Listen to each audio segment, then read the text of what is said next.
আমন্ত্রণ ২১-এর রাতে আমাদের আজকের বিষয় নিজ নিজ অবস্থানে অনড় সবাই। আজকে আমাদের সঙ্গে আছেন বিএনপির তথ্য সম্পাদক আজিজুল বারী হেলাল এবং শিক্ষাবিদ ও রাজনীতি বিশ্লেষক ডক্টর মোশাররফ হোসেন মাসুদ। আপনাদেরকে স্বাগত জানাচ্ছি। আমাদের আজকের বিষয়ে নিজ নিজ অবস্থানে অনড় সবাই। আলোচনায় যাবার আগে আমি আজকের বেশ কিছু বিষয়ে উল্লেখ করতে চাই। আজকে আবারও দ্বিতীয় দিনের মতো রাজনৈতিক দলগুলোর সঙ্গে জাতীয় ঐক্যমত্য কমিশনের আলোচনা হয়েছে। সেখানে বেশ কিছু বিষয় নিয়ে আবারও আলোচনা হচ্ছে। বিশেষ করে সংবিধানের ৭০ অনুচ্ছেদ আছে, নারী আসন নিয়ে আলোচনা আছে। এর পাশাপাশি আরেকটি বিষয় আমরা দেখছি, নগর ভবনে ইশরাক হোসেনকে মেয়র হিসেবে বসানোর জন্য গত ২১ দিন ধরে আন্দোলন চালিয়ে যাচ্ছে তার সমর্থকরা। আরেকটি যেটি হচ্ছে সচিবালয়ে যে চাকরির যে সংবিধান চাকরির যে অধ্যাদেশ আছে সেটি বাতিল করার কথা বলেছেন এবং সেই একটি হুঁশিয়ারিও আছে যে যদি বাতিল না করা হয় তাহলে এমন আন্দোলন করা হবে কল্পনাও করতে পারবেন, এই ধরনের কথা তারা বলছেন। আমি আজিজুল বারী হেলালের কাছে আসতে চাই প্রথমেই, যে আসলে গতকালকেও আমরা দেখেছি যে আলোচনা হয়েছে রাজনৈতিক দলের সঙ্গে ঐক্যমত্য কমিশনে, সেখানে প্রধান উপদেষ্টাও ছিলেন। সেখানে বিএনপির পক্ষ থেকে বলা হয়েছে যে ডিসেম্বরের পরে নির্বাচন না হওয়ার কোনো একটা কারণ নেই। জামায়াতের পক্ষ থেকে বলা হয়েছে যে আসলে সংস্কার এবং তারপরে এপ্রিল পর্যন্ত নির্বাচনের যেতে পারে। আর এনসিপির পক্ষ থেকে বলা হয়েছে যে আগে জুলাই সনদ করতে হবে, তারপরে নির্বাচনের তারিখ ঘোষণা করতে হবে। হেলাল ভাই, আসলে আপনি কিভাবে দেখছেন? ধন্যবাদ আপনাকে। যে প্রথম বক্তব্য আজকে যে টাইটেল দিয়েছেন যে অনর, সবাই যার যার পজিশনে অনর।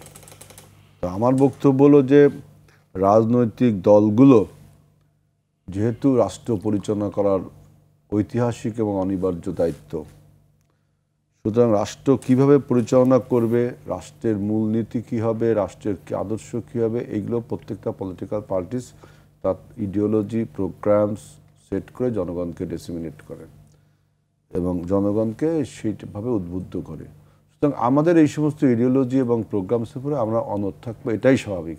আমার প্রশ্ন, ইন্টারিম গভর্নমেন্ট সে কী বিষয়ে অনড় এবং তার অনড় থাকার প্রয়োজনীয়তা কিসের, কোন বিষয়ে? কালকের বক্তৃতায় তিনি উদ্বোধনীতে বললেন এসেই যে তিনি এখানে এসছেন সংস্কার করতে। এখন সংস্কারের ডোমেইন বা এরিয়া তো অনেক বড়, কিন্তু আমরা যেটা বুঝি যে এই ইন্টারিম গভর্নমেন্ট এসছে, বাংলাদেশের যে গণতন্ত্র হাইজ্যাক্ট হয়ে গেছিল, বাংলাদেশের মানুষের যে ভোটের অধিকার নষ্ট হয়ে গেছিল, এইটাকে ফেরত আনতে গেলে যা যা সংস্কার করা প্রয়োজন, যা যা পরিশুদ্ধ করা প্রয়োজন, এইটা হবে তার মেইন এজেন্ডা। এবং এইটার বাস্তবায়নের জন্যই এই যে তার জনগণের একটা অভিপ্রায়, সেই অভিপ্রায়ের নিয়েই কিন্তু এই সরকারের ক্ষমতার বৈধতা। লিগ্যাল কোনো বৈধতা কিন্তু এই সরকারের নেই। এই সরকারের একটা পলিটিক্যাল বৈধতা তৈরি হয়েছে যে জনগণের অভিপ্রায় সে আছে। সেই অভিপ্রায়টা কি? ওই যে to transform the democracy and to reestablish the democracy and to right to vote and right to choose their leader by voting, এটাই তার প্রধান। তিনি বললেন সংস্কার। এখন আপনি দেখেন যে সংস্কারের ব্যাপারে যে ওনারা যে এমসিকিউ টাইপের 166 দফা দিয়েছিলেন আমাদের কাছে, 100 রাজনৈতিক দল সুপারিশমালা ছিল 166। আমরা সেই এমসিকিউ কোশ্চেনে তো আর সব প্রশ্নের উত্তর দেওয়া যায় না। পলিটিক্স তো আর যে আপনার বাচ্চাদের পরীক্ষা না, হ্যাঁ কি না, এটা তো তা না। সুতরাং আমরা প্রত্যেকটা কোশ্চেনের আবার ইলাবোরেট করেছি, লিটারেচার আকারে জমা দিয়েছি এবং দেখা গেছে যে অন্য অন্য রাজনৈতিক দল, আমাদের দল এবং সরকার যে প্রস্তাবগুলো, তার সাথে 60 থেকে 70% উপরে আমরা ঐক্য হয়েছি। এবং আপনারা জানেন যে জুলাই চার্টার নিয়েও একটা সমস্যা হয়েছিল।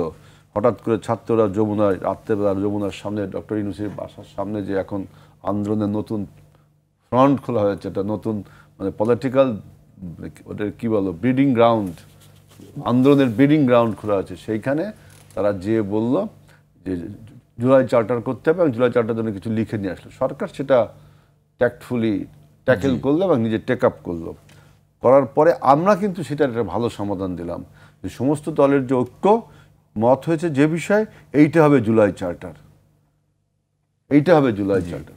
গতকালকের বক্তৃতায় ডক্টর ইউনূস সরকার বললেন, মানে এই সরকার বললেন যে আমরা যেসব বিষয়ে ঐক্যমত হয়েছি আরও কিছু বিষয়ে ঐক্যমত হওয়া যায় কিনা, তাইলে আমাদের জুলাই চার্টারটা একটা সমৃদ্ধশালী হবে এবং আলোশ্রী বৃদ্ধি হবে। এমনি মনে করেন যে জুলাই চার্টার, এমনি মনে করেন আমাদের সংস্কার নিয়ে এত তর্ক বিতর্কের ফলে ফ্যাসিবাদের সমস্ত দোষ মুছে যাচ্ছে, ফ্যাসিবাদের ষড়যন্ত্রকে সুযোগ পাচ্ছে। এরপরে আমরা যেখানে ঐক্যমত হলাম, এখন তিনি নতুন নতুন আরও কিছু বিষয়ে ঐক্যমত হওয়া যায় কিনা, মানে জুলাই চার্টারটাকে সমৃদ্ধ করতে। এখন সেখানে আমি দেখলাম আজকে প্রথম আলোচনা হলো, আমি টেলিভিশনে যা দেখলাম যে 70 আর্টিকেলসটাকে আরও রিফাইন, আরও লিবারেল করা যায় কিনা। তা আমি দেখলাম, আমার বক্তব্য যে এই 70 আর্টিকেলস নিয়ে পৃথিবীর অন্যান্য দেশে কি নিয়ম আছে, আর আমরা কিন্তু এই 70 আর্টিকেলসের উপরে আমাদের 30 পয়েন্ট দফা ছিল, 31 দফা। আপনি দেখবেন, একটা কথাটা বলে রাখি, যে এই সরকার যে সমস্ত সংস্কার প্রস্তাব আমাদের কাছে দিয়েছে, সরকার তো আমরা সংস্কার করতে যাচ্ছি, সরকার কিন্তু সংস্কার চাপিয়ে দিচ্ছে। তারপরেও বলছি, সংস্কার প্রস্তাব দিয়েছে, তা দেখুন আমাদের 31 দফার বাইরে কিছু না, সব কি 31 দফাকে অ্যাবজর্ব করতে পারে, আমরা যেটা আগে দিয়েছি।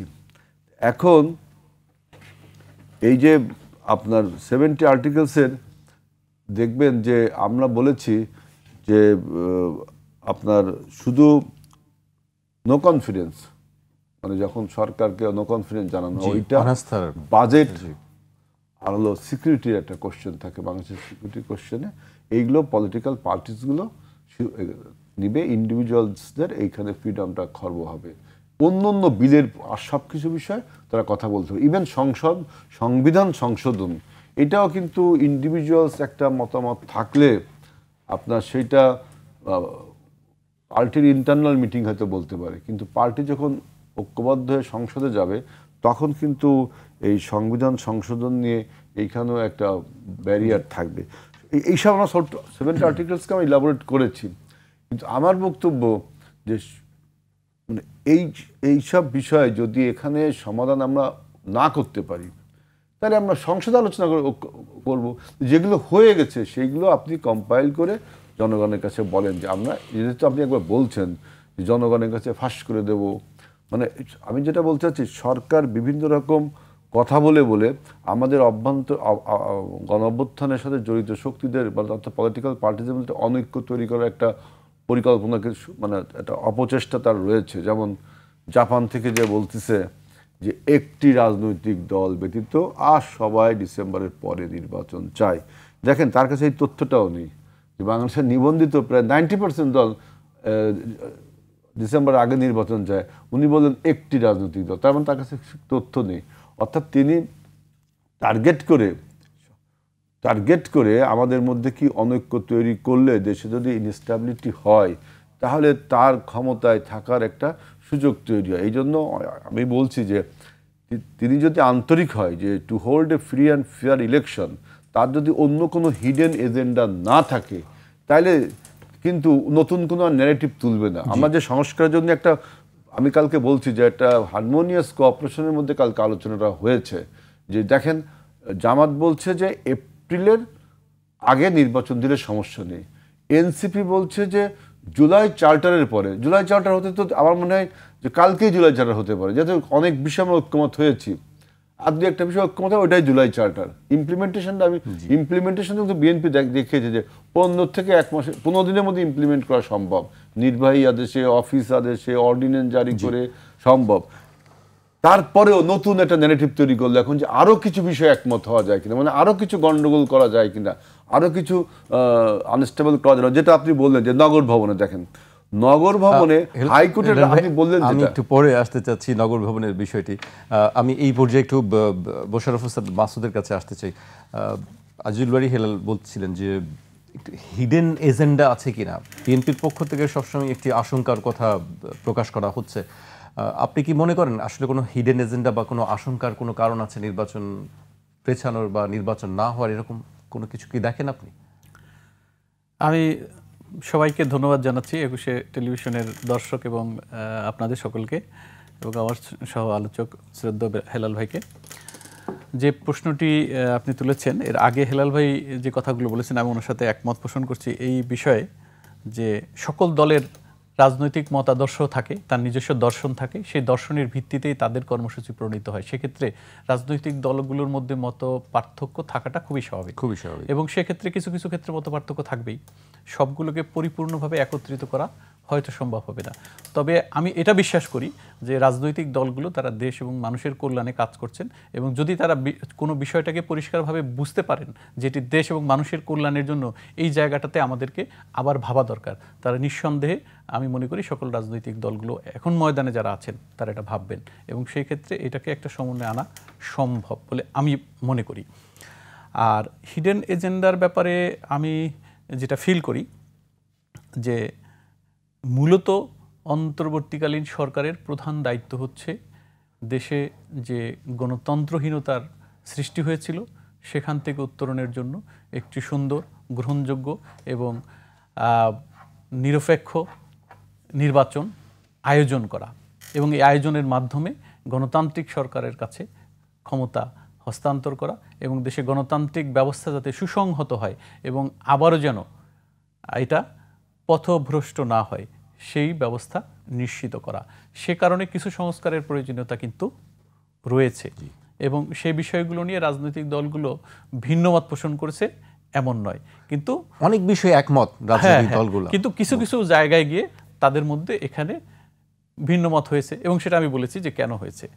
এই জিনিসগুলো নিয়ে আরও আলোচনা করার সুযোগ আছে। আর আরেকটি প্রশ্ন থেকে যায়, যদি নির্বাচন অনির্দিষ্টকালের জন্য দীর্ঘায়িত হয় তাহলে আশঙ্কা থেকে যায়, এই আশঙ্কার জায়গাটা পরিষ্কার হওয়া দরকার, এবং এক্ষেত্রে রাজনৈতিক দলগুলোর যে মতামত সেটাও কিন্তু খুব বেশি দূরে নয়। যেমন বিএনপির পক্ষ থেকে বলা হয়েছে ডিসেম্বরের মধ্যে নির্বাচনের আয়োজন নিশ্চিত করা, অন্যদিকে জামাত যেটা বলেছে যে ডিসেম্বর থেকে এপ্রিল পর্যন্ত হতে পারে। এখানেও কিন্তু কাছাকাছি একটি সময়ের আছে। তবে আজকে যেটি জামায়াতের পক্ষ থেকে বলা হয়েছে, জামায়াতের আমি বলেছেন যে নির্বাচনের পরিবেশটার কথার উপর মানে সবচেয়ে বেশি জোর দিয়েছেন, যে নির্বাচনের পরিবেশটা ঠিক রাখতে হবে, নিরপেক্ষ নির্বাচন আয়োজনের জন্য যে কোনো সময় নির্বাচন হতে পারে, তিনি সেটি বলেছেন। জি না, ঠিক আছে, এটি আমি মনে করি যে এটি শুধু ওনার না, এটি কিন্তু হেলাল ভাই বলেছেন যে নির্বাচনটা সুন্দর একটা পরিবেশে, সুষ্ঠু পরিবেশে নির্বাচন করার যে কোনো সময় হতে পারে। হ্যাঁ হ্যাঁ, নির্বাচনটাকে সুষ্ঠুভাবে আয়োজনের জন্য যা যা করণীয় দরকার অতটুকু করার ব্যাপারে তো ওনারও একমত। তো সেক্ষেত্রে আমি মনে করি রাজনৈতিক দলগুলোর এখানে খুব বেশি দূরত্ব নেই। তবে যেটি প্রশ্ন এসছে যে যদি নির্বাচন অনির্দিষ্টকালের জন্য হয়, কিংবা এটা যদি সুনির্দিষ্ট একটা ফ্রেমওয়ার্ক অথবা একটা সময়সীমা নির্ধারণ করে দেওয়া না হয় গ্রহণযোগ্যভাবে, তাহলে পরে রাজনৈতিক দলগুলোর মধ্যে এই ধরনের আশঙ্কা সৃষ্টি হওয়ার সুযোগ থাকতেই পারে। জি, তবে হিডেন এজেন্ডা সরকারের আছে কিনা এই বিষয়ে বোধহয় আমাদের মন্তব্য করাটা ঠিক হবে না। জি, হেলাল ভাইয়ের কাছে আসতে চাই আবার। নিরপেক্ষ নির্বাচনের পরিবেশ সৃষ্টি করতে আসলে কত সময় লাগতে পারে, এটা আমার মনে হয় আপনার কাছে? নিরপেক্ষ পরিবেশটা, এটা ডিটারমিনেশনের মাপকাঠিটা কি? নিরপেক্ষ পরিবেশ আপনি যদি নির্বাচনের ডেট ঘোষণা করেন, যে হিডেন এজেন্ডা বলছেন না, হিডেন এজেন্ডা বলছেন যে উনি বুঝছেন না হিডেন এজেন্ডা কি। আমি কিছু বললেও হয়তো আপনি বুঝতে সুবিধা হবে। জি, আমরা জানতে চাই যে দেখেন ডেটটা ঘোষণা করলে সমস্যাটা কি? এত তর্ক বিতর্ক, পুরো 5ই আগস্টের 24-এর গণ অভ্যুত্থান ব্যর্থতায় পর্যবসিত হতে চলেছে, তবুও তিনি নির্বাচনের তারিখ ঘোষণা করবেন না। একটা টেন্টেটিভ ডেট বলছে 2টা, এবং আমরা যদি মনে করি যে উনি যে জুন বলছে, এই যে দেখেন এখন জুন মাস, এখন এনভায়রনমেন্ট যে ক্যালামিটিস, তাই না, দেখছেন না? এর আগে আগামী বছর 2টা ঈদ হবে, ঈদের মধ্যে একটা পুজো হবে না? জি, 2টা ঈদ হবে, একটা রোজা হবে। এইসব ন্যাশনাল এবং একটা বড় ধরনের একটা উৎসবের তখন বলা হবে যে আপনার ন্যাচারাল ক্যালামিটিস, ঈদ, উৎসব অর্থাৎ নির্বাচনটা আরো পরে করা যায় কিনা, এটা তো অনেক কথা হতে পারে। আর দেখেন ভিন্নমত কিন্তু পলিটিক্যাল পার্টিসগুলো করতেছে না। যে ভাই বললেন না যে পলিটিক্যাল পার্টিসগুলো পুরো এক কাছাকাছি, জামাত যেটা বললো, এনসিপি যেটা বললো, অন্য রাজনৈতিক দল তো সব ডিসেম্বরের আগেই চাইছে। সমস্যা জামাত এবং এনসিপি, তাই তো? জামাত বলছে এপ্রিলে, আর এনসিপি তো বলছে যে জুলাই চার্টার হয়ে গেলে যে কোনো সময় ডেট ঘোষণা করতে পারে, বলছে না ডক্টর ইউনূস? তারপরও কিন্তু ডেট ঘোষণা করতেছে না। সুতরাং কেন ডেট করছে না, এই কারণটা হবে একটা হিডেন এজেন্ডা। আর একটা হচ্ছে কি, যে এই যে সময় ক্ষেপণ করছে, এতে তিনি কাউকে সুযোগ সুবিধা দিতে চায়, কাউকে দল গোছানোর, কাউকে ক্ষমতা বৃদ্ধি করবার সুযোগ দিতে চায়। এইটা হলো তার একটা হিডেন এজেন্ডা। কাকে সে কাকে সে দল গোছানোর সুযোগ দিতে চায়, কাকে সে ক্ষমতা বৃদ্ধি করার সুযোগ দিতে চায়। তারপর দেখেন তার নিরপেক্ষতা যখন প্রশ্নবিদ্ধ হয়, তিনি যখন নিরপেক্ষ মানুষ, তাই না, সেই নিরপেক্ষতা যখন প্রশ্নবিদ্ধ হয়, তখন তো বোঝা যায় যে তার মতো একটা জ্ঞানী ব্যক্তি বা গুণী ব্যক্তি, তিনি অযথা তার নিরপেক্ষতা হারাবেন। নিশ্চয়ই কোনো কারণ ছাড়া নিরপেক্ষতা হারাননি। কারণ তা না হলে তিনি কি বলতে পারেন যে আমার যদি রাষ্ট্র পরিচালনা করতে অসম্ভব করে তোলে, আমি জনগণকে নিয়ে মাঠে নামবো, বলছে না? তাহলে জনগণকে নিয়ে মাঠে নেব কার বিরুদ্ধে? এবং তিনি বলছে মার্চ ফর ইউনূস তার জন্য। এইটা যখন মাঠে মারা গেল, এটা তো মাঠে মারা গেছে, 20 থেকে 25 জন লোক শাহবাগে দাঁড়িয়ে। আর একটা হলো যে তিনি একটা পদত্যাগের একটা নাটকও কিন্তু মঞ্চস্থ করেছিলেন, তাই না? যে সমস্ত রাজনৈতিক দল তাকে ক্ষমতায় বসালো, তাদের সাথে আলোচনা না করে, তার যে হিডেন এজেন্ডা কারা, তাদের সাথে আলোচনা করে তিনি পদত্যাগের ডিক্লারেশনটা দিয়ে দিলেন, আমি পদত্যাগ করব। তারপর তো এটাও, এই কৌশলটা তো কাজে লাগলো না, যে সমস্ত রাজনৈতিক দল তাকে যায় প্যাম্পারিং করবে, এরকমও কিছু হলো না। আর একটা হলো যে দেখেন তিনি এখন আপনার নির্বাচনের ডেট ঘোষণা করতে আর কিন্তু আপনার সময় নেওয়ার প্রয়োজন হয় না। উনি কিন্তু ডেটটা ঘোষণা করতেই পারে যে অমুক তারিখে নির্বাচন হবে, অমুক দিনে নির্বাচন হবে। উনি আপনার নতুন যেমন দেখেন একটা নারী সংস্কার কমিশন করেছিল, এইটার সাথে নির্বাচন ফ্রি ফেয়ার করার কি সম্পর্ক আছে? ওইটা কি প্রধান এজেন্ডা হবে? নারী কমিশন ঠিক করা বা দুদক কমিশন ঠিক করা, দুদকের সংস্কার, এগুলো প্রয়োজন আছে, সবই প্রয়োজন আছে। কিন্তু আপনার প্রধান দায়িত্ব হলো একটা সুষ্ঠু গ্রহণযোগ্য নির্বাচন। অনেকে বলে নির্বাচন করার জন্য এই সরকার আসেনি, তখন তো প্রশ্ন করতে ইচ্ছে হয় যে স্থানীয় সরকার নির্বাচন করার জন্য কি এই সরকার আসছে নাকি আপনার ওই যে। আর বিচারের বিষয়টা দেখেন, যে বিচার আমরা কিন্তু বিচার দাবি করি, এবং সেই বিচার এখন কার্যক্রম শুরু হয়ে গেছে, লাইভ সবাই দেখছে। এটা নিয়ে আমার একটা প্রশ্ন, লাইভ সবাই দেখছে, অনেকে ভালো বলছে যে আমরা সবাই বিচার স্বচ্ছতা, কিন্তু এইখানে আমার কিছু রিজার্ভেশন আছে, যে এই যে ওপেন আপনার লাইভ হচ্ছে বিচারটা, এখানে কি আপনার প্রতিপক্ষ কোনো সুযোগ সুবিধা পেয়ে যায় কিনা? কারণ বিচারে অনেক খুঁটিনাটি বিষয় আছে, যেগুলো হচ্ছে প্রতিপক্ষের উকিল বা প্রতিপক্ষের যারা আছে, প্রতিপক্ষ বলতে বলছি যে স্বৈরাচার বা ফ্যাসিবাদ, তারা এখান থেকে কোনো সুযোগ সুবিধা নিয়ে দেখা যাচ্ছে যে যিনি ক্রিমিনাল, সে কোনো আইনি সুবিধা পেয়ে যায় কিনা বা সুযোগ সুবিধা পেয়ে যায় কিনা। কেন পৃথিবীর ইতিহাসে এরকম বিচার ওপেন করে আমার জানা নেই, ওপেন এরকম বিচার করে। এর আগে মানবতা বিরোধী অপরাধের বিচার, ওই যে দ্বিতীয় বিশ্বযুদ্ধের পরে নুরেমবার্গ ট্রায়াল দেখছি, টোকিও ট্রায়াল হয়েছে, আরও বিভিন্ন ট্রায়ালে ওপেন এরকম, শুধু আমার ছবি দেখি কয়েকটা যে এই বিচার হয়েছে। কিন্তু ভিতরে যদি বিচারক তার নিজের নৈতিক অবস্থা ঠিক থাকে, তাহলে এটা লাইভ করার কি দরকার? তার মানে আমরা যে নৈতিকভাবে অস্বচ্ছ এইটাকে আবার প্রমাণ করা যায়, এই যে আমরা এই করতেছি, এটা হইতে পারে না। ডক্টর মোশাররফ হোসেন মাসুদ, সংস্কার নিয়ে কথা বলছিলেন হেলাল ভাই, আপনি কি মনে করেন আসলে নির্বাচনের ক্ষেত্রে সংস্কার করতে কত সময় লাগতে পারে? মানে জুন পর্যন্ত বলা হচ্ছে, বেশি সংস্কার হলে জুন পর্যন্ত এবং অল্প হলে ডিসেম্বর পর্যন্ত। আপনি কি মনে করেন যে আসলে ডিসেম্বরের মধ্যে কি সব সংস্কার সম্ভব, নাকি আগে সম্ভব, নাকি জুনের পর্যন্ত যেতে হবে? এই প্রশ্নের উত্তর নিব, তার আগে আমাকে একটি বিরতিতে যেতে হচ্ছে। দর্শক, একটি বিরতি নিচ্ছি, বিরতির পর আবারও ফিরবো আলোচনায়, আমাদের সঙ্গেই থাকুন।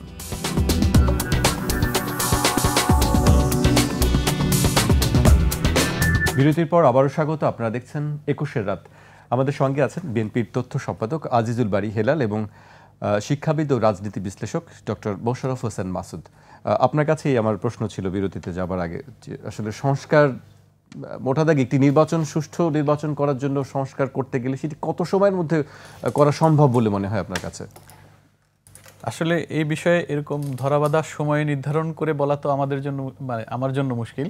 তবে আমি যেটা মনে করি যে সংস্কার প্রক্রিয়াটা যতটা দ্রুত গতিতে শুরু করার প্রয়োজন ছিল, সেক্ষেত্রে আমার কাছে মনে হয়েছে যে এই প্রক্রিয়াটা কিছুটা ধীর গতিতে যাচ্ছে। সামগ্রিকভাবে এটিকে এক্সেলারেট করা দরকার এবং দ্রুত গতিতে সম্ভাব্য কম সময়ের মধ্যেই সরকারের উচিত সংস্কারের মৌলিক জায়গাগুলোকে সম্পন্ন করা। গতকালকে জামায়াত ইসলামের পক্ষ থেকে একটি কথা বলা হয়েছে যে জুলাইয়ের মধ্যে সংস্কার হতে পারে, এরকম একটি কথা কিন্তু আমরা দেখেছি। এটা আমি আগে বলেছি যে রাজনৈতিক দলগুলো যার যার অবস্থান থেকে তাদের মতামত দিয়েছে। যেমন বিএনপি বলছে যে আমরা মনে করি ডিসেম্বরের মধ্যে এটা হতে পারে, আর জামায়াত ইসলামী তারা মনে করেছে, তারা কিছুটা ফ্লেক্সিবল থেকে মনে করেছে যে এটা হয়তো সর্বোচ্চ এপ্রিল পর্যন্ত লাগতে পারে, তো তার আগে এপ্রিলের আগেই শেষ হয়ে যেতে পারে। এটা হচ্ছে তাদের বক্তব্য।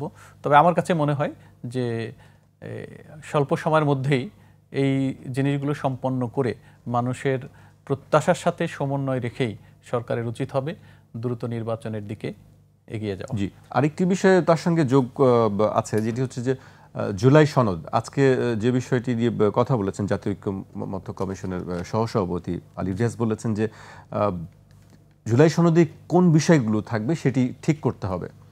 আসলে রাজনৈতিক দলগুলো সেই সিদ্ধান্ত নেবে, আসলে তাদের মতামতের ভিত্তিতেই হয়তো কি থাকবে কি থাকবে না সেটি। আপনি কি মনে করেন আসলে জুলাই সনদে কি কি জিনিস থাকা উচিত বলে মনে হয়? সুনির্দিষ্টভাবে না বলে আমরা যদি সামগ্রিকভাবে বলি, তাহলে প্রথমত নির্বাচন সংশ্লিষ্ট বিষয়গুলোকে যাতে একটি নিরপেক্ষ নির্বাচন হয় এবং পরবর্তী নির্বাচনটাও এই আগের সরকার দ্বারা প্রভাবিত না হয় যেটা অতীতে হয়েছে, এইভাবে নির্বাচন ব্যবস্থাকে, নির্বাচন কমিশন এবং সামগ্রিকভাবে এর সাথে যতগুলো মেকানিজম আছে সেগুলোকে একটা ফ্রি ফেয়ার জায়গায় নিয়ে আসার জন্য যে ঐক্যমতের ভিত্তিতে যে সংস্কারগুলো দরকার সেগুলো প্রাধান্য দেওয়া দরকার।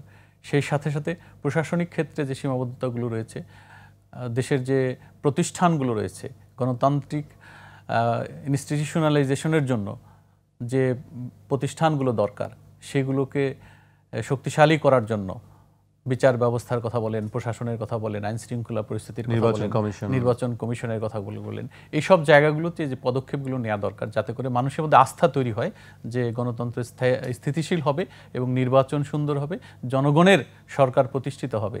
এবং সেই ধরনের একটা অবস্থা যদি তৈরি হয় তাহলে পরে ওই পর্যন্ত সংস্কার করে নির্বাচনের দিকে যাওয়া সম্ভব বলে আমি মনে করি। আপনি খুবই চমৎকার কথাগুলো বলেছেন। রাজনৈতিক দলগুলো নিশ্চয়ই এই বিষয়গুলো কেউ দ্বিমত করবে না। আমি হেলাল ভাইয়ের কাছে আসতে চাই আবার। আপনার কাছে কি মনে হয় আসলে জুলাই সনদ না হওয়া পর্যন্ত নির্বাচনের তারিখ ঘোষণা করা যাবে না, এরকম জুলাই সনদটা একটা ভেরি সিম্পল অ্যান্ড ক্লিয়ার জিনিস। এটাকে অযথা বিশেষ করে এই অন্তর্বর্তীকালীন সরকার এবং তার যে ঐক্যমত্য কমিশনের দ্বিতীয় ব্যক্তি ডক্টর প্রফেসর আলী রিয়াজ, ইনি দেখলাম এটাকে ক্লামজি করে তুলছে।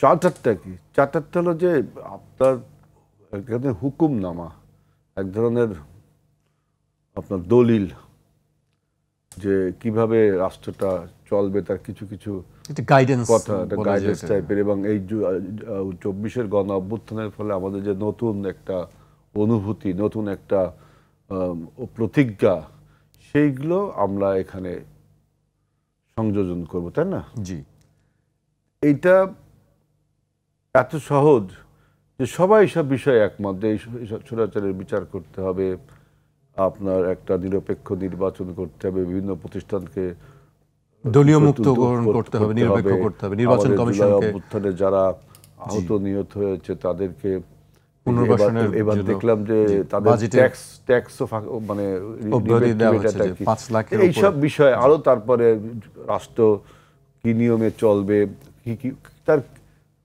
সুপারফিশিয়ালি কিছু কথা থাকবে।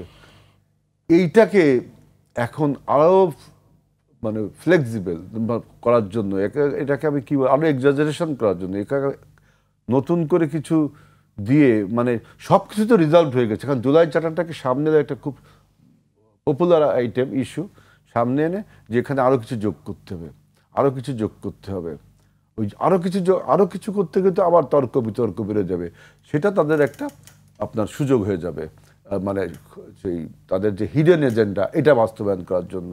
এবং দেখবেন যে ওই যে মোশাররফ ভাই চমৎকার করে বললেন যে সংস্কারের গতি যে ধীর, স্পিড নেই সংস্কারে, যেগুলো একদিনে করা সম্ভব, এইটা নিয়ে কেউ কোনো কথা বলছে না। সরকার শুধু আমাদেরকে প্রশ্নের মধ্যে ফেলে দিচ্ছেন। সংস্কার করবো আমরা প্রস্তাব দিব, আপনি আমাদের উপর চাপিয়ে দিচ্ছেন সংস্কার, এইসব বিষয়ে তো আমরা কথা বলিনি, শুধু সময় ক্ষেপণ করছেন। আর একটা কথা দেখেন, এবং এই সময় ক্ষেপণের পরে বিভিন্ন রকম বক্তব্য চলে আসছে, বিভিন্ন রকম প্রতিষ্ঠানকে বিভিন্ন রকম কথাবার্তা, যেমন সেনাবাহিনী ভার্সেস সরকার নাকি দূরত্ব তৈরি হয়েছে, সেনাবাহিনীর কথার সাথে নাকি বিএনপির কথা মিলে যাচ্ছে, এসব কথা বলা হচ্ছে না। তারপরে ইন্ডিয়ার কথার সাথে বিএনপি একরকম হয়ে যাচ্ছে, ওইটা আরেকটা আওয়ামী লীগের নির্বাচন চাচ্ছে, বিএনপিও নির্বাচন চাচ্ছে, সেনাবাহিনীও নির্বাচন চাচ্ছে, বিএনপিও নির্বাচন চাচ্ছে। মানে প্রথমে তারা প্রচার করেছে যে নির্বাচন চাওয়াটা একটা ক্রিমিনাল অফেন্স, এখন তারা অন্য খেলায় মেতেছে ওই তাদের হিডেন এজেন্ডা বাস্তবায়ন করার জন্য, যে আপনার কার সাথে কার কথার মিল হয়ে যাচ্ছে, তাই না? আপনি দেখেন, আমরা কিন্তু নির্বাচন চেয়েছি 5ই আগস্ট যখন গণ অভ্যুত্থানটা হলো, হাসিনা পালিয়ে গেল, 7ই আগস্ট বিএনপি অফিসের সামনে আমরা বিশাল জনসভা করে নির্বাচনের কথা বলেছিলাম। তখন অনেকে অনেক বুরুকুসকে অনেক মন্তব্য করেছিলেন যে কেন বিএনপি এখন করতে গেল। এখন তো প্রমাণ হলো যে কেন বিএনপি করতে গেল। বিএনপি তার পলিটিক্যাল ম্যাচুরিটি, তার পলিটিক্যাল অভিজ্ঞতা এবং ফোরকাস্টিং পাওয়ার দিয়ে চিন্তা করেছিল যে এইটা এখন বলা প্রয়োজন, যে সরকারের যাতে নির্বাচনকে নিয়ে টালবাহানা করার কোনো হিডেন এজেন্ডা না থেকে থাকে। এই জন্য আমরা 7ই আগস্টই নির্বাচন দাবি করেছিলাম না, সবাই জানেন। এবং তার থেকে ক্রমাগতভাবে আমরা সংস্কার, নির্বাচন সিমালটেনিয়াসলি চলতে পারে, বিচার, নির্বাচন সিমালটেনিয়াসলি চলতে পারে বলে যাচ্ছি। এর মধ্যে সেনা কর্মকর্তারা বলছে, সেনাবাহিনীর প্রধান বলছে 18 মাসের মধ্যে নির্বাচন দেওয়া উচিত নাকি, এটা বলছে। আমার কথা তার কথা নাকি এক হয়ে যাচ্ছে, ওটা আমরা রাষ্ট্রটাকে মানে আনস্টেবল করছি। এর মধ্যে ইন্ডিয়া শুরু করেছে যে নির্বাচিত সরকার প্রয়োজন, নির্বাচন চাওয়া দরকার। আরে তাই তো বিএনপির সাথে আরো মানে কত মিস ইন্টারপ্রিটেশন। আমরা এছাড়া 2008 সাল থেকে হাসিনার বিরুদ্ধে আমরাই তো লড়লাম যে নির্বাচন দেওয়ার জন্য, নির্বাচনটা স্বচ্ছ, ফ্রি অ্যান্ড ফেয়ার করার জন্য। আমরাই তো 2008 সাল থেকে হাসিনার বিরুদ্ধে লড়লাম নির্বাচনের জন্য। আমাদের এটা নতুন কোনো চাওয়া না। আমি এই জন্য কয়েকটা টেলিভিশনে বলেছি যে দেখেন, আল্লাহর কোরআনের আগে বাইবেলও আসছে, বেদও আসছে না, তার কোরআনের আগে আসছে। এদের কথার সাথে কোরআনের অনেক কথা মিলে যায়, কোরআনের অনেক কথার সাথে বাইবেলের কথাও মিলে যায়, কোরআনের অনেক কথার সাথে বেদের কথাও মিলে যায় বলে কি এই 3টা ধর্মগ্রন্থ এক? এটা কি এক না? এখন যদি বলে যে হ্যাঁ বেদে আছে এইটা, কোরআনেও আছে এইটা, অতএব 2টা এক, তা কি বলতে পারবেন আপনি? কথা এক হইতেই পারে, কিন্তু ভালো কথা তো সবসময় এক হবেই, তাই না? ভালো জিনিস, কমন জিনিস সবসময় এক হবে। এখন মানে পলিটিক্যাল পার্টিসগুলো রাজনীতি করে to run the country, and এই দেশটা পরিচালনা করতে হলে ক্ষমতার প্রয়োজন। আর সেই ক্ষমতার অ্যাচিভ করার একমাত্র উপায় ডেমোক্রেটিক ওয়ে বা ডেমোক্রেসি বা আপনার নির্বাচন। মানুষ যদি বিকল্প কিছু থাকতো, তাহলে আব্রাহাম লিঙ্কনের এই যে 1770 বা 75 সালে যে এই যে for the people, of the people, by the people, এর থেকে নতুন কিছু মানুষ কিন্তু ইনভেন্ট করতো এবং সেই আইডিয়া তারা নিত। কারণ কি, গণতন্ত্রের বিকল্প এখনো কোনো কিছু মানুষ ওই চিন্তায় আসতেই পারেনি। তো সুতরাং আপনাকে নির্বাচন ছাড়া ক্ষমতায় যাওয়ার আর তো কোনো ওয়ে নেই।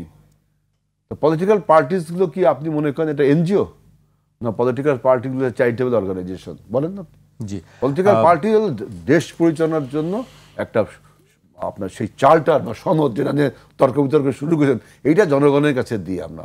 জনগণ আমাদের সমর্থন করলে আমরা তখন ওই অনুযায়ী দেশটা পরিচালনা করি। সুতরাং আপনি যে বলছেন ঐক্যমত হবে, সব বিষয়ে কি ঐক্যমত হওয়া সম্ভব? আপনি বলেন সেটি সব কখনোই বিষয়ে ঐক্যমত সব হলে বিষয়ে- তাই তো শেখ মুজিবের বাকশাল কি দোষ করলো? সব বিষয় ঐক্যমত হবে না, কিছু বিষয় ঐক্যমত হবে, কিছু বিষয় অর্থাৎ মতবিরোধ ওনারা এটাকে থাকবে। ক্লামজি করে তুলছে, তার ওই যে হিডেন তারপরেও এজেন্ডা বাস্তবায়ন একটি করার বড় জন্য কাউকে জায়গাগুলোতে একমত হতে হবে, কাউকে না কাউকে কিছু একটা জায়গায় ছাড় দিতে যেসব হবে। জায়গায় এই কথাগুলো হলো এক্সাজারেশন। সব যেসব বিষয়ে একমত হওয়া প্রয়োজন সব বিষয়ে একমত হয়েছে, কিন্তু সরকার তো একমত হচ্ছে না।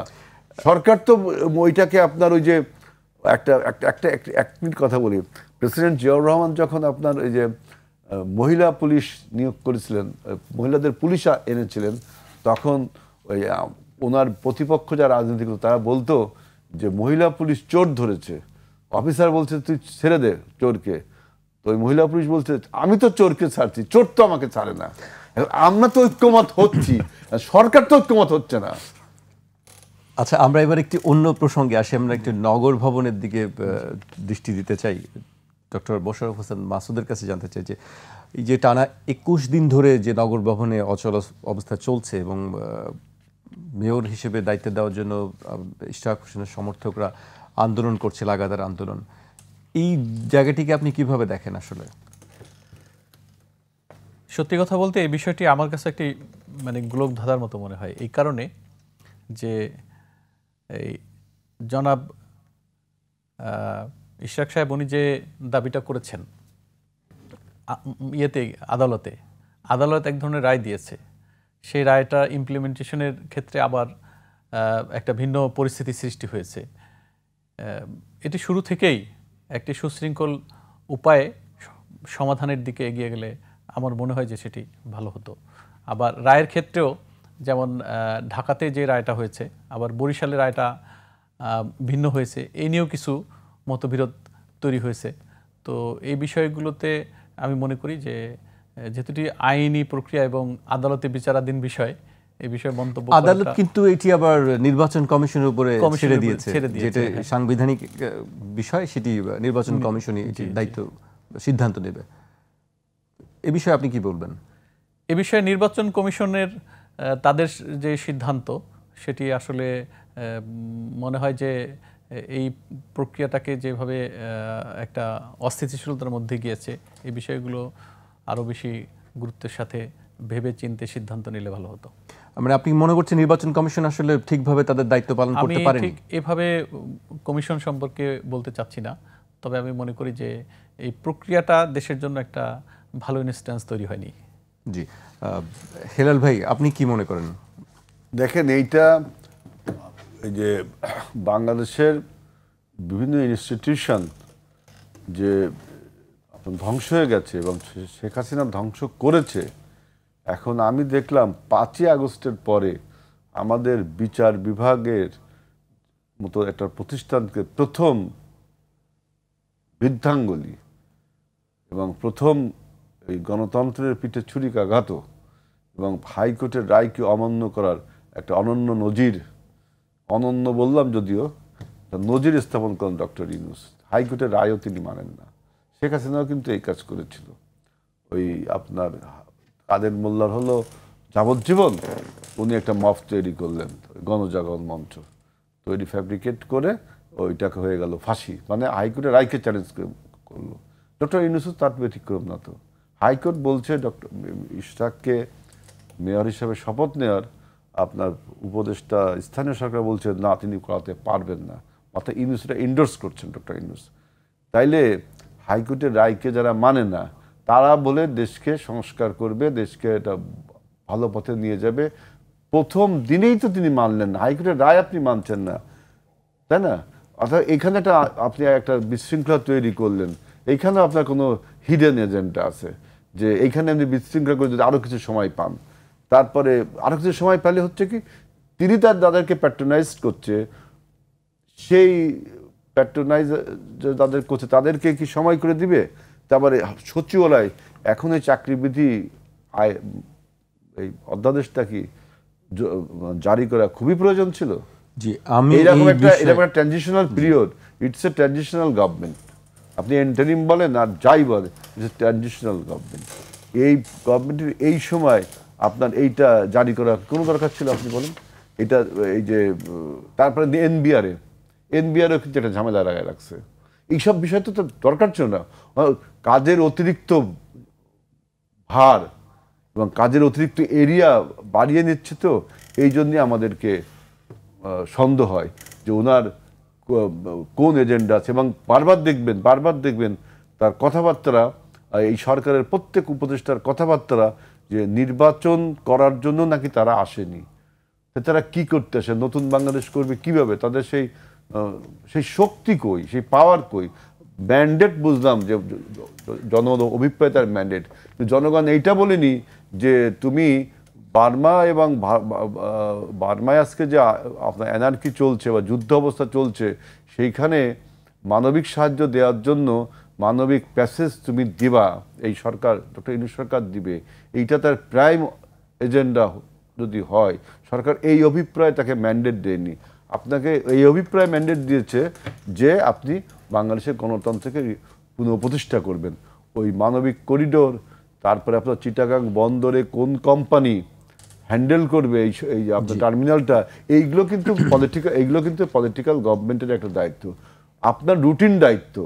একজন দেখলাম আজকে বলল যে ঢাকা শহরে আজকে বন্যা হয়েছে, তাহলে এইটা পলিটিক্যাল, এই সরকারের ম্যান্ডেটের মধ্যে পড়ে না, অতএব এই বন্যার পানি নিষ্কাশন বা ঢাকা শহরের ময়লা আবর্জনা নিষ্কাশনের এটা নাকি পলিটিক্যাল গভর্নমেন্ট এসে করবে। আমার ওই যিনি বলছেন তার কাছে বক্তব্য যে এই ট্রানজিশনাল গভর্নমেন্টের একটা রুটিন দায়িত্ব আছে, তাই না? জি, to hold a free fair election and as well as to operate the country, routine দায়িত্ব। এখন হঠাৎ দেশে এখন পানির জলাবদ্ধতা হয়েছে, কিছু হয়েছে, সেটা সে কাজ করবে না। রুটিন কাজ, এটা হলো কুতর্ক যে সরকার শুধু নির্বাচন করার জন্য আসেনি, তার প্রাইম এজেন্ডা নির্বাচন, তার মানে কি রুটিন দায়িত্ব সে পালন করবে না? আমি আরেকটি, যেহেতু সচিবালয়ের প্রসঙ্গটি উঠলো, আমি একটু দেখতে চাই। আজকে ঐক্য ফোরামের কো চেয়ারম্যান মোহাম্মদ নুরুল ইসলাম বলেছেন যে সরকারের নীতি নির্ধারকদের উদ্দেশ্যে তিনি বলেছেন, আপনারা যদি ভেবে থাকেন আন্দোলন থেমে গেছে তাহলে বোকার স্বর্গে বাস করছেন। আমরা এমন কর্মসূচি দেব আপনারা কল্পনাও করতে পারবেন না। ঈদ সামনে, তাই আগামীকাল কর্মসূচি রাখিনি। যদি এই আইন বাতিল না করা হয় তাহলে প্রয়োজনে শুধু কর্মবিরতি নয়, অবস্থান কর্মসূচিও দিতে পারি। দরকার হলে সারা দেশে ডিসি অফিস, বিভাগীয় সহ সমগ্র বাংলাদেশে এই কর্মসূচি ছড়িয়ে দেব। এক ধরনের হুমকি আছে কথার মধ্যে। মাসুদ, আপনি কিভাবে দেখেন বিষয়টি? এই বিষয়টি আমার কাছে মনে হয়েছে যে প্রজাতন্ত্রের কর্মকর্তা কর্মচারী হিসেবে তাদের বক্তব্যের এই ধরনটা বিদ্রোহের মতোই মনে হয়েছে আমার কাছে। একটা সময় ছিল বাংলাদেশে গণজাগরণ মঞ্চ, 90তে একটা মঞ্চ তৈরি করা হয়েছিল, যেরকম সম্ভবত গণজাগরণ মঞ্চ না, এটা ভিন্ন নামে হয়েছিল। তো সেখানে প্রশাসনিক লোকজন যারা, তারা একটা মঞ্চ তৈরি করেছিল, জনতার মঞ্চ। 90তে না, এটা হলো আমাদের বিরুদ্ধে 96 সালে। জি, তো এই যে বিষয়গুলো যেটা হয়েছে, তো এই ধরনের কোনো ব্যবস্থাপনা এটি রাষ্ট্রের জন্য সুখকর নয় বলে আমি মনে করি। আর এখানে যে পদক্ষেপগুলো মৌলিকভাবে তারা মনে করছে, একটা বিষয়ে বাইরে যেটা বলা হচ্ছে যে দুর্নীতিবাজদেরকে অপসারণ করা হবে, আর তারা বলছে যে কোনো রকমের নোটিশ এবং তদন্ত ছাড়াই আনুগত্যহীনতার কোনো কিছু প্রমাণিত হলেই তাদেরকে চাকরিচ্যুত করা যেতে পারে। এই ধরনের একটা আশঙ্কা থেকে তারা চাচ্ছে যে এইটা একটি কালো আইন এবং এটা বাতিল করা উচিত। এই বিষয়টিও আমি মনে করি যে এখন এটি দায়িত্বশীলতার সাথে সরকার এবং তাদের মধ্যে এই বিষয়গুলো আলোচনা করে, যদি সত্যিকার অর্থেই এখানে এমন কিছু থেকে থাকে যেটি দেশের আইন এবং শৃঙ্খলার সাথে পরিপন্থী বা এটি সামঞ্জস্যপূর্ণ নয়, সে বিষয়গুলি বিবেচনা করা যেতে পারে। আবার যদি তারা বিদ্রোহের মতো কোনো আচরণের দিকে যায়, তাহলে সেটিও আমাদের জন্য ভালো লক্ষণ হবে না। প্রসঙ্গক্রমে আমি একটু অ্যাড করতে চাই, সেটি হলো যে এই সরকার দায়িত্ব নেওয়ার পর থেকে কিন্তু একের পর বিভিন্ন ধরনের আন্দোলন তৈরি হয়েছে। আমার কাছে মনে হয়েছে যে শুরু থেকেই এইগুলোকে খুব স্ট্র্যাটেজিক্যালি এবং স্মার্টলি হ্যান্ডেল করা যেতে পারত। যেমন যদি সরকার শুরু থেকেই একটি নীতিমালা প্রণয়ন করতেন যে বিষয়গুলো একটি নির্বাচিত সরকারের দ্বারা সমাধানের বিষয়, সেই বিষয়গুলোতে এই সরকার কোনো হস্তক্ষেপ করবে না। শিক্ষকদের যে সকল দাবি দেওয়া আছে, বিদ্যুৎ বিভাগের কর্মকর্তা কর্মচারীদের দাবি দেওয়া আছে, আর বিভিন্ন ধরনের দাবি দেওয়া, আনসারদের দাবি দেওয়া এসছে, এই বিষয়গুলো থেকে আগে থেকেই বলে দেওয়া যে এই বিষয়গুলো নয়, বরং প্রশাসন পরিচালনার ক্ষেত্রে বিগত সময়ে যে সকল বৈষম্যের কারণে সমস্যা তৈরি হয়েছে, সরকার যেটাকে প্রয়োজন মনে করবে সেখানে হস্তক্ষেপ করবে, কিন্তু এই আন্দোলনের সুযোগটা দেওয়া হবে না। তাহলে হয়তো আমার মনে হয় যে এই পরিবেশটা এত দূর নাও গড়াতে পারতো বলে, এটা আমার একান্ত ব্যক্তিগত মত। জি, আমরা যেমন সচিবালয়ে দেখেছি ভেতরে মিছিল সমাবেশ করছেন।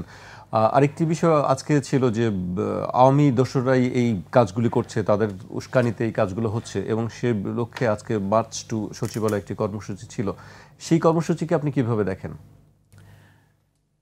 আসলে বিগত দিনগুলোতে যে রাজনৈতিক নিয়োগ হয়েছে এই বিষয়গুলো নিয়ে অনেক বিতর্ক আছে, এবং সেখানে এই প্রসঙ্গটি ঘুরে এসছে, যেমন একটা বিশ্ববিদ্যালয়ের একজন শিক্ষক গ্রেপ্তার হওয়ার মধ্য দিয়ে, যে এবং একসময় একজন রাষ্ট্রের গুরুত্বপূর্ণ ব্যক্তি বলেছিলেন যে ভাইবার সময় এই পরিচয় থাকলেই তাদেরকে চাকরিতে নিয়োগ দেওয়া হবে।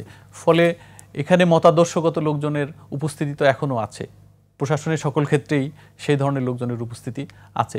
সুতরাং এই ক্ষেত্রে তারা ইন্ধন দিতে পারে, এই অভিযোগটিকে উড়িয়ে দেওয়া যায় না, এই আশঙ্কাটা থেকেই যায়। জি হেলাল ভাই, আমরা শেষ পর্যায়ে চলে এসেছি। সচিবালয়ের এই অবস্থা নিয়ে যদি আপনি কিছু সচিবালয়, এটা তো সরকারের মানে অনভিজ্ঞতা অথবা সরকারের মানে কুটচাল, দুইটার একটা সত্য হয়। সরকার কিভাবে একটু আমাদেরকে আমি বলি বলবেন। যে দেখেন যে আপনার এই চাকরির বিধিমালা এখন তো প্রকাশ করার, এখন তো এটা বলার দরকার ছিল না, এটা তো খুব একটা ইম্পর্টেন্ট জিনিস ছিল না। এখন আপনি দেখেন যে আমি যে বললাম না, সরকারের বিরুদ্ধে মানে সরকারের কাছে দাবি দেওয়ার শহরে পরিণত হয়েছে। যমুনার সামনে একটা মুভমেন্ট ব্রিডিং গ্রাউন্ড তৈরি করা হয়েছে। দেখেন আপনি কিভাবে এটা শুরু হলো, কিভাবে যখন এই নতুন সরকার শপথ নিল, এই ডক্টর ইউনূস সরকার, তার প্রথম দিনেই আমি দেখলাম যে ছেলেরা পরীক্ষা ছাড়া চাকরি দিবে, পরীক্ষা ছাড়া পাশ করবে, প্রথম শুরু হলো। তখন অন্য অন্য যারা 17 বছর তো মানুষ বিভিন্নভাবে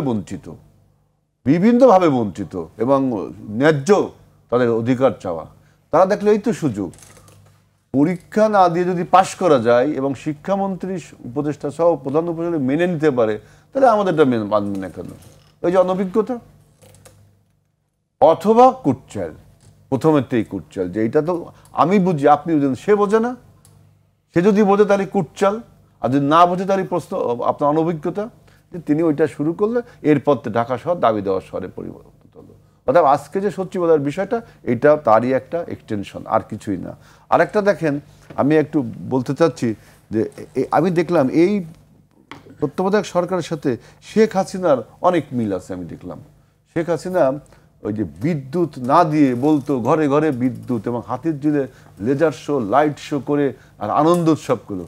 এই সরকার আমরা জানি যে ইনভেস্টমেন্টের ব্যাপারটা, বিনিয়োগ, যে ফরেন ইনভেস্টমেন্ট অ্যাট্রাক্ট করার জন্য বিভিন্ন রকম এক্সপোজার দেখাচ্ছেন।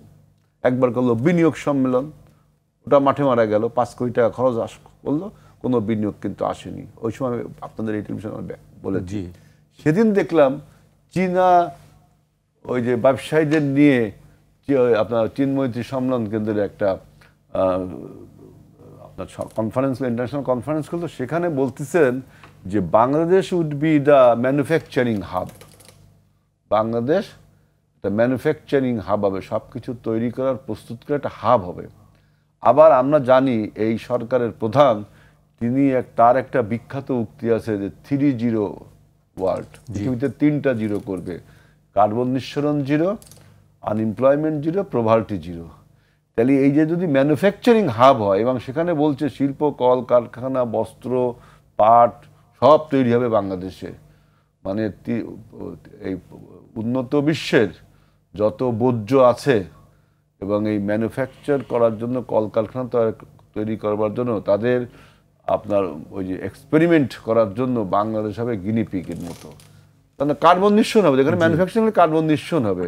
তাহলে ওনার ওই 3-0 1-0 তো এখানেই শেষ করে দিচ্ছে উনি।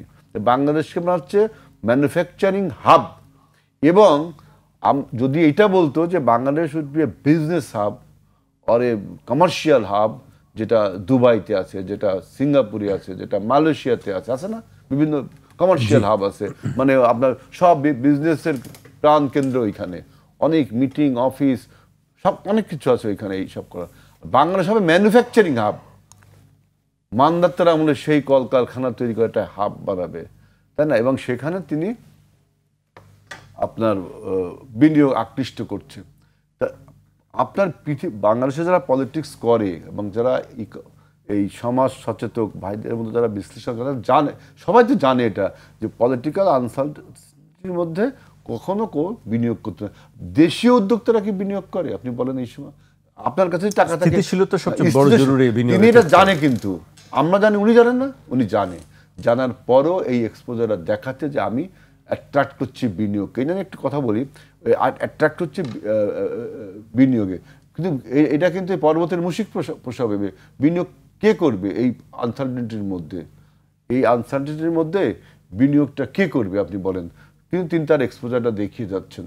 অর্থাৎ যেই কাজটা, যেই শেখ হাসিনা যেটা করেছিল বিদ্যুৎ না দিয়ে ঘরে ঘরে বিদ্যুৎ, শতভাগ বিদ্যুৎ, উনিও এখন এই বিনিয়োগ সম্মেলন করছে two attract the foreign investment. আবার দেখেন, এবার দেখলাম বাজেটে, একটু 1 মিনিট বাজেটে বলি, এবার দেখলাম বাজেটে আমি যে যারা বিদেশি বিনিয়োগ করবে তাদেরকে ব্যাপক সুবিধা দিয়ে হবে।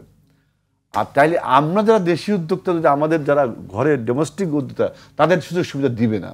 এটা বলছে কিন্তু যে ওই যে এক্সপোর্ট ও ইপিজেড, যেটা এক্সপোর্ট প্রসেসিং জোনে যেসব কোম্পানি আছে বা তাদের ওই যে ট্যাক্স রেয়াত, তারপর আরও অনেক সুযোগ সুবিধা তাদের দেয়া হবে, আমাদের দিবে না। তাহলে এখানে এটা একটা বৈষম্য না? তারা পাবে, আমিও ব্যবসা করবো, সেও ব্যবসা করবে। সে একটা কাপ বানালে যদি উৎপাদন খরচ 10 টাকা হয়, আমি এই কাপটা বানালে আমার 12 টাকা হবে, কারণ আমাকে সরকারের কিছু ট্যাক্স আরও প্রসিডিং দিতে হবে। তাকে আপনি প্যাট্রোনাইজ করছেন, আর আমাকে যে করছেন, তার মানে আপনি দেশীয় শিল্পকে হুমকির সম্মুখীন করছেন না? এইটা তো একটা এইটা তো একটা বৈষম্য, এটা তো বৈষম্য না?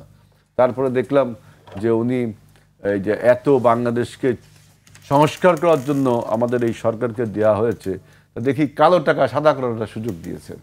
যে তাও কি ফ্ল্যাট কিনলে, আবাসন খাতে ফ্ল্যাট যদি কেনেন, আপনি দেখেন গত 17 বছরে এই আবাসন খাতের সবচেয়ে মালিক হয়েছে মাফিয়ারা, এই দস্যুরা, এই ফ্যাসিবাদীরা, তাই না? তাদের ফেলে যাওয়া ফ্ল্যাট পালিয়ে গেছে। তো স্বল্প মূল্যে কিনলে এইটা মানুষ, এটা কিন্তু স্বল্প মূল্যে হবে, যে তারা পলাই গেছে, যে দাম তবে সেই দামই তো দিবে। তাহলে তাকে তার সেই কালো টাকা সাদা হয়ে গেল। এটা কিন্তু নৈতিকভাবে অন্যায়। কালো টাকা সাদা করতে দেওয়া নৈতিকতার। আজকে এটি বেশ কিছু সংগঠন, সিপিডি এবং ট্রান্সপারেন্সি ইন্টারন্যাশনাল থেকেও এটি সমালোচনা করা হয়েছে। আজকে আমাদেরকে শেষ করতে হচ্ছে এখানে সময় স্বল্পতার কারণে। আপনাদেরকে অনেক ধন্যবাদ আমাদেরকে সময় দেওয়ার জন্য। দর্শক, আজ এখানেই শেষ করছি। কাল আবার দেখা হবে রাত 12টায়। আপনারা সবাই সুস্থ থাকুন, নিরাপদে থাকুন, আর 21-এর সঙ্গেই থাকুন।